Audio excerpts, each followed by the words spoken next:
Do you have one place in your house that is solely dedicated to you?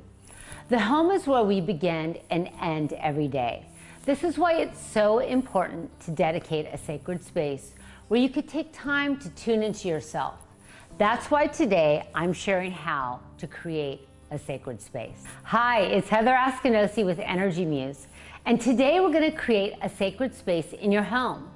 Now, I just want to preface this by saying this does not necessarily mean you're creating an altar. A sacred space is a designated area where you can take time to connect with yourself. For some, this may be a meditation corner. Others, it may be sitting in nature. For me, I need a physical space to go to consistently every day. I used to meditate all over the place in my home. As a mother of 2 kids, I just felt lucky to find a second for myself.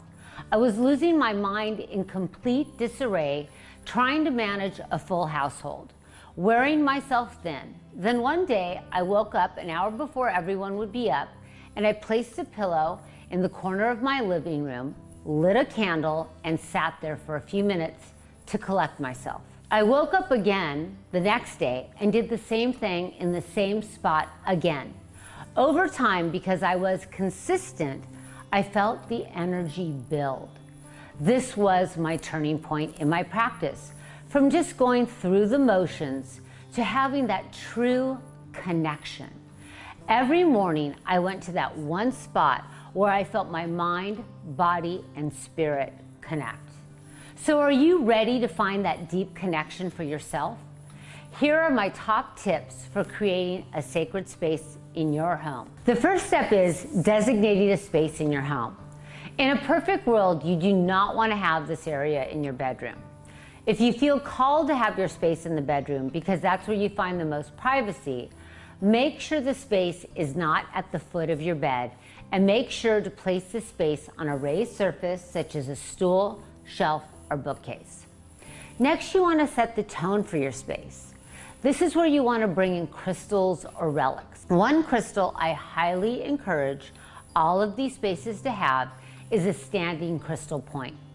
It can be any type of crystal point as long as it's standing. Program your crystal to hold the intention of filling your sacred space with peace and harmony. You also want a candle that when you light it each time you sit in your sacred space, you are reminded you are connecting to the light. Bring in any essential oils or incense to help you get into that meditative state. My personal favorite scent is sandalwood. The next important thing you want to do is commit to a time where you're going to do your practice. You want to commit to your same time every day for the same amount of time consistently for 11, 21, or 40 days. Your practice could consist of prayer, meditation, a ritual, mantra, or even yoga. When you're just beginning, it's important to find what's right for you. Think of this time as a blueprint for how you're going to carry this out of your sacred space and into your day. Over time, when you go to the same place to do your prayers, meditation, or healing work, there's energy building up there so that the minute you go to that space, you get in that state. This space becomes yours, and it can be very simple. It just has to hold the energy of peace and harmony for you. So now that you know how to create a sacred space, I want you to create your own. Use this as a way to connect with yourself and get creative. You are the most important person, and you have to take care of yourself. I'm so excited to hear about your new sacred space. Show us your progress by using the hashtag Sacred Space. Make sure to join our Secret Crystal Lovers Facebook group, and don't forget to go to energymuse.com and sign up for our newsletter for crystal tips, rituals, and secrets. Namaste.